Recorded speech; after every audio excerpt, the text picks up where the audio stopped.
મિયાણી ગામના સીમ વિસ્તારમાં બે જૂથો વચ્ચે મારામારીની ઘટના બનતા ઇજાગ્રસ્તોની ફરિયાદના આધારે કોઠારા પોલીસ સ્ટેશનમાં બીએનએસની વિવિધ કલમો હેઠળ ક્રોસ ગુનાઓ દાખલ કરાયા હતા. આ કેસમાં સંડોવાયેલા આરોપીઓને ઝડપી પાડવા માટે પોલીસ મહાનિરીક્ષક સરહદી રેન્જ ભુજ તથા પશ્ચિમ કચ્છ પોલીસ અધિક્ષકના માર્ગદર્શન હેઠળ એલસીબી એસઓજી અને કોઠારા પોલીસની સંયુક્ત ટીમો દ્વારા સ્પેશિયલ કોમ્બિંગ હાથ ધરાયું હતું.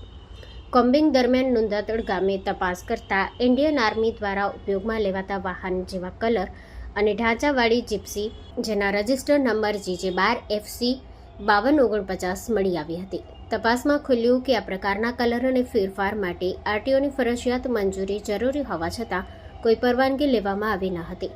આ મામલે જીપ્સી માલિક બુટુ ઓસમાણ ગની પડિયાર અને વાહનમાં કબજામાં રાખનાર હનીફ જાકબ બાવા પડિયાર વિરુદ્ધ ભારતીય ન્યાય સંહિતા સેન્ટ્રલ મોટર વ્હીકલ રૂલ્સ અને મોટર વ્હીકલ એક્ટ હેઠળ કોઠારા પોલીસ સ્ટેશનમાં ગુનો દાખલ કરવામાં આવ્યો છે. બંને આરોપીઓ વોન્ટેડ જાહેર કરવામાં આવ્યા છે અને તેમની શોધખોળ ચાલુ છે. Story report by Kiran Gori, Bhuj.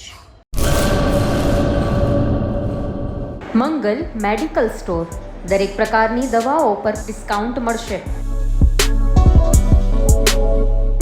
Hospital road, cosmos બેંકની બાજુમાં, ડૉક્ટર દમયંતીબેન ગણાત્રા હોસ્પિટલની સામે, ભુજ. Mobile number 9428234840.